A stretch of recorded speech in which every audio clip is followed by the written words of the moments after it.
Olá, você que nos acompanha aqui pelo Notícias Agrícolas. Eu sou Letícia Guimarães e a gente começa agora mais um boletim com uma carinha um pouco mais especial, fazendo uma retrospectiva do que foi o mercado de suínos e aves, tanto aqui em mercado doméstico como nas exportações. E quem está aqui para falar sobre esse assunto conosco é o presidente da Associação Brasileira de Proteína Animal, a ABPA, o Ricardo Santin. Santin, seja muito bem-vindo. Olá, Letícia, olá os amigos do Notícias Agrícolas, é um prazer imenso estar falando com vocês aqui nesse final de ano, depois de tanto sacrifício para superar esses tempos de pandemia. Santin, vamos dividir a nossa conversa então um pouquinho entre suínos e aves, né? Durante todo esse ano de 2021, a gente acompanha aqui no Notícias Agrícolas, né, o desempenho de preços aqui no mercado interno, o desempenho de exportações. E a gente percebeu que a carne de frango ela navegou com um pouquinho mais de tranquilidade nesse mar turbulento que foi o ano de 2021 para as proteínas animais. Detalha um pouquinho para a gente, então, como que foi para esse setor, então, esse ano de 2021. Bem, a gente tem que lembrar que foi um ano difícil, depois de um ano de pandemia, mais outro. Fomos resilientes para não parar de produzir. As empresas investiram mais de R$ 1 bilhão para cuidar dos colaboradores e não parar. Mas o frango teve um bom desempenho, teve aumento nas exportações e no mercado interno, aumento de consumo, embora em todas as proteínas nós tenhamos um impacto muito grande do custo de produção, que teve que ser repassado para a gôndola dos supermercados e a mesa dos brasileiros, mas quando olhamos o que passou, a gente tem um balanço positivo, porque no meio de uma pandemia, com todas as dificuldades econômicas da nossa população, mesmo assim, as pessoas comeram mais frango do que comeram no ano anterior. E Santin, essa questão aqui do mercado interno, né, do maior consumo de frango, a gente teve uma disparada no preço da carne bovina, por exemplo. Foi isso que motivou o aumento no consumo da carne de frango? Porque também teve em certos momentos o preço do frango aumentando, né, e perdendo até um pouquinho da competitividade frente às carnes concorrentes. Também isso, Letícia. Claro que há uma substituição decorrente do aumento da carne bovina, e aí você tem uma inserção maior de carne de frango e de carne suína e de ovos, mas também há aquela descoberta de ter ficado em casa, aprender novas receitas, estudar mais, a curiosidade por novos sabores, como a gente tem a página Amo Frango, teve muito mais acesso na página, pegando receitas e assim por diante, e buscando a própria saudabilidade dessa carne que é muito saudável. Então, são vários efeitos, mas é de fato que as pessoas comeram mais frango e o principal deles foi o impulsionamento de dificuldades econômicas, diminuindo de comer carne bovina, inserindo mais frango, mais suíno no dia a dia. E na questão das exportações, Santin, a gente exporta carne de frango para mais de 100 países, né? Temos aí um mercado bem pulverizado quando a gente fala em questão de exportações, mas esse ano a gente teve um pontinho fora da curva, né? Que foi em maio, quando a Arábia Saudita, né, tirou a habilitação de 11 plantas que exportavam o frango abatido na modalidade halal, então, para o país. Isso significa metade das plantas que eram habilitadas aqui do Brasil para exportar para lá. Teve também a questão da tentativa de diminuir o shelf time, né, o tempo de prateleira, mas isso foi revertido. Essa questão pontual da Arábia Saudita, qual que foi o desfecho que a gente pode observar agora nesse final de ano? O que a gente vê é a capacidade de superação no Brasil. Primeiro deles, a Arábia já havia perdido o posto de maior importador de carne do Brasil, e com essa diminuição de quase 50% do número de plantas habilitadas, não teve uma igual redução de volumes vendidos para a Arábia. Nós hoje já vendemos de janeiro a novembro mais de 300 mil toneladas para a Arábia Saudita, que foram recompostas com as plantas que ficaram abastecendo ainda. No Shelf Life foi um movimento liderado pela BPA, levado ao International Poultry Council e que foi para o mundo inteiro, e a Arábia reviu a sua posição, mas o Brasil conseguiu reequilibrar. As plantas que vendiam para a Arábia e foram suspensas acabaram encontrando outros destinos, dentre eles o próprio Emirados Árabes Unidos e o Irã. Inclusive o Emirados Árabes Unidos já ultrapassou a Arábia. Hoje nós temos a China como maior importador, segundo lugar o Japão, terceiro Emirados, e a Arábia caiu para quarto maior importador do Brasil. Mas o Brasil continua vendendo mais de 300 mil toneladas por ano para a Arábia, e tem na Arábia um grande parceiro estratégico que tenho certeza vai continuar, e tenho certeza que a Arábia deverá rever reabilitando algumas dessas plantas que foram suspensas, porque não há nenhum motivo técnico para que isso seja feito. Foi um mero protecionismo dos árabes, infelizmente, para tentar subsidiar a produção local, que é mais ineficiente que a brasileira. E Santin, mesmo com todo esse cenário, né, de pandemia, esse cenário macroeconômico que a gente está vivendo não só aqui no Brasil, mas também mundialmente, a gente vê que a inflação não é algo exclusivo aqui do Brasil. Nós temos um mercado de frango que desempenhou muito bem, né? Segundo dados da BPA que foram divulgados, né, projetando esse fechamento do ano de 2021, o crescimento na produção agora em 2021, no comparativo com o ano passado, na produção de frango, é de até 3,5%, a exportação um aumento de 8%, a disponibilidade aqui no mercado interno um aumento de 2%, assim como o consumo per capita também subiu 2%. Como que você avalia, então, esse conjunto de resultados que a gente teve nesse ano tão desafiador para a carne de frango? Esse é o balanço positivo que falávamos no início. Quando você chega a 14 milhões 300 a 14 milhões 350 toneladas de produção, sendo que 4 milhões 530 a 4 milhões 580 vão para a exportação, ou seja, passamos do 4 milhões e meio de exportação, continuamos sendo o líder absoluto nas exportações mundiais para mais de 150 países no mundo. E não só isso, a gente aumentou a exportação, ajudou na segurança alimentar desses países, da indústria local, mas não abandonou o nosso consumidor brasileiro. A disponibilidade do mercado interno, como você bem falou, cresceu 2%, e o per capita de 45 foi para 46 quilos per capita. Isso, então, é um balanço positivo. Apesar de todas as dificuldades, do custo de produzir com Covid, do aumento de custo de produção do milho de mais de 100%, farelo de soja, papelão, diesel, energia elétrica, o setor foi resiliente, não parou, cuidou dos seus colaboradores e não deixou de ofertar comida para os brasileiros. Por isso, é um balanço muito positivo, apesar da rentabilidade não ter sido aquilo que a gente esperava. Mas a gente tem que compreender que estamos numa pandemia global e fazer diferente, inclusive, dos nossos principais concorrentes, que na Europa, nos Estados Unidos, pararam plantas, é muito bom e a gente avalia positivamente. E para o ano que vem, a gente também tem perspectiva de crescimento tanto de produção como de consumo interno e também de exportação, e algo que a gente vem noticiando sempre aqui no Notícias Agrícolas nos últimos meses, são casos aí subsequentes de gripe aviária em vários países da Europa e também da Ásia. O Brasil ele deve atuar então como um preenchedor, né, dessas lacunas então que vão sendo deixadas nessas produções que as aves estão tendo que ser abatidas? Sem dúvida, o Brasil vai ser chamado mais intensamente ainda para complementar as produções locais que devem sofrer com influenza aviária. Devemos chegar a 14 milhões e 900, 14 milhões e 700 ou 14 milhões e 900 de produção no ano que vem, com uma exportação que deve beirar a casa de 4 milhões e 700 mil toneladas, um aumento de 5%. Isso exatamente por isso, buscando que o Brasil, que é livre de influenza aviária, nunca teve influenza aviária, a gente está fazendo trabalho de prevenção para ficar livre dessa doença e poder complementar naquela segurança alimentar daqueles países que venham a ter dificuldades nas suas produções por conta de abate de aves que possam ficar infectadas.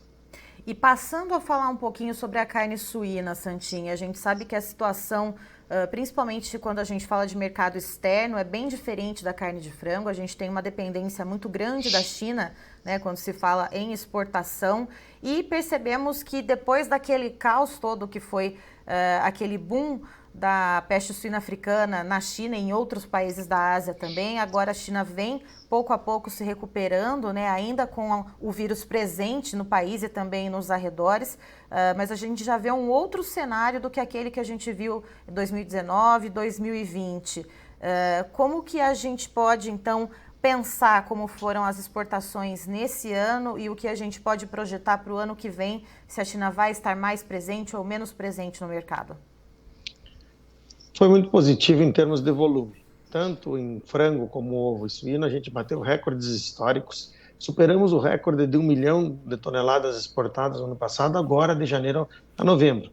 E até dezembro vamos exportar 1 milhão 115, 1 milhão 130 mil toneladas. Tivemos sim dificuldades de preço na China, mas não diminuiu o volume, diminuiu bem pouco. 4% do volume exportado para a China, e a China continua sendo o grande importador do Brasil. O fato é que a gente vê nesse ano uma pressão muito decorrente de abates antecipados de matrizes. É verdade que a China recupera o seu rebanho, recupera a sua capacidade produtiva, mas ainda continua com peste suína africana em algumas localidades do seu país. E mais que isso, as previsões do USDA e das outras entidades internacionais para o ano que vem é que a China continuará a importar na casa de 4 milhões e meio a 4 milhões e 700 mil toneladas de carnes do mundo inteiro. Isso assegura que esse mercado vai continuar. O Brasil, não é dependente da China, ele é o maior vendedor para a China. A China é nosso maior cliente porque compra mais volumes e paga bem.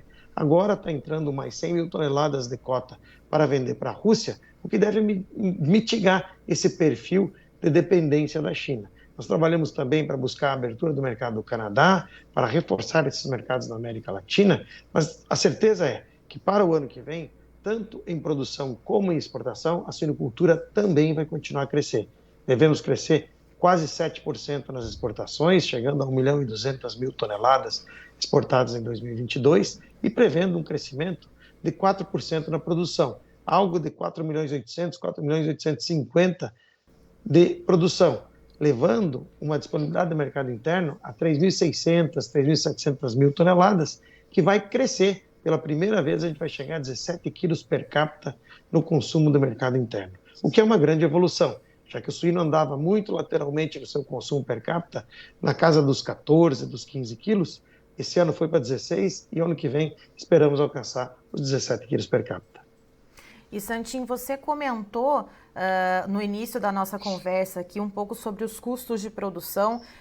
Isso foi algo que foi comum, né, entre todas as produções de proteína animal, né, não só de suínos e de aves, mas também ovos, leite, enfim, né, todos aqueles animais que dependem da ração formulada principalmente com milho e farelo de soja sofreram uma imensa pressão nesse ano de 2021 e a BPA encabeçou algumas ações pleiteando então para o governo federal algumas medidas alternativas de aquisição desses insumos. Eu queria que você relembrasse um pouco e pontuasse de que forma que essas medidas foram efetivas para melhorar um pouco a situação aqui no mercado interno.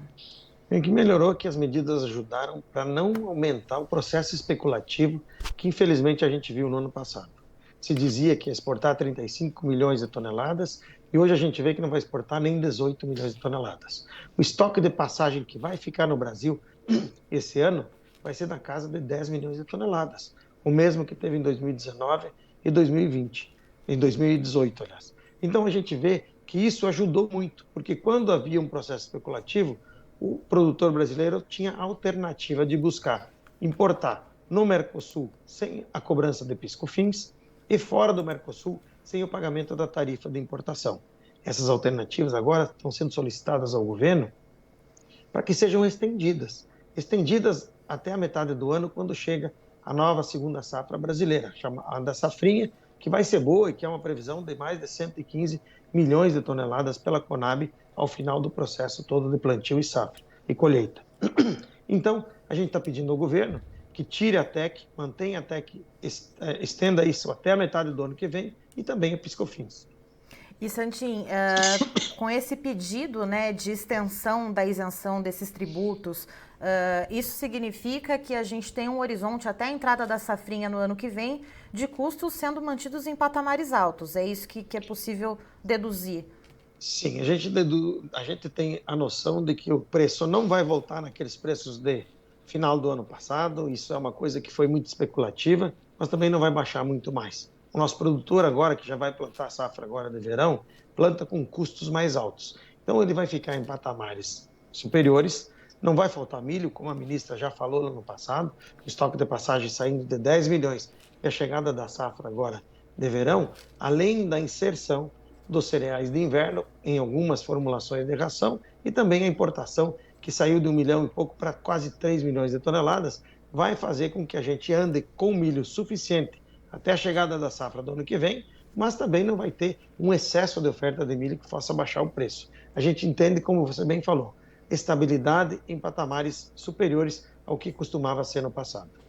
Ou seja, então, para que o produtor brasileiro, tanto de aves quanto de suínos, não sofra uma pressão tão grande assim pelos custos de produção, vai ser necessário modular um pouco a questão da oferta em comparação à demanda? O que há de planejamento para o ano que vem? Não, nesse sentido, o Brasil não optou, os produtores brasileiros de frango, suíno e ovos foram muito resilientes em não diminuir a produção.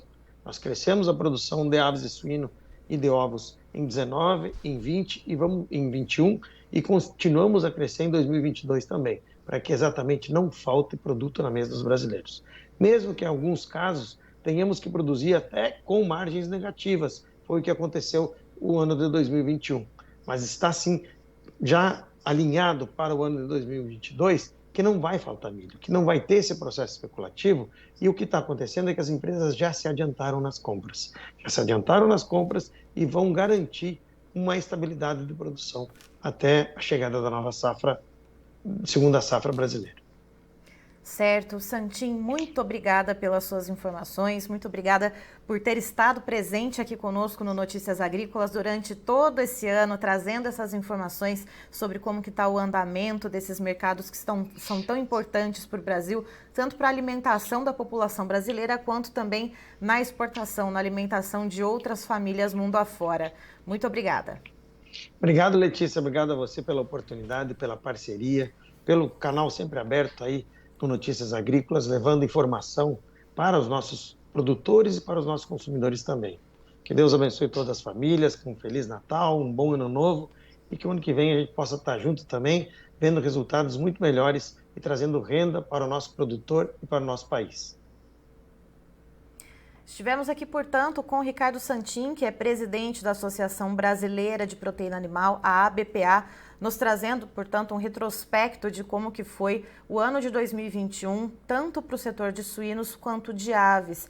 De acordo com o Ricardo Santin, foi sim um ano desafiador, principalmente quando se fala em custos de produção. A BPA encabeçou algumas campanhas de pedidos para o governo federal para medidas de facilitação de aquisição de insumos como milho e farelo de soja para compor as rações dos animais, uma vez que esses preços aumentaram muito aqui no mercado interno. Mas, de acordo com o Santin, tanto o resultado de produção e exportação de carne suína e carne de frango esse ano bateram recordes aqui no Brasil. Para se ter ideia, nesse ano de 2021, a projeção, até a gente fechar de fato o ano para a carne de frango, a produção deve crescer em 3,5% em relação ao ano passado e a exportação 8%. Já quando a gente fala sobre a carne suína, a produção esse ano deve crescer, então, em torno de 6% e a exportação em torno de 10,5%, e também há projeção para crescimento para o ano que vem,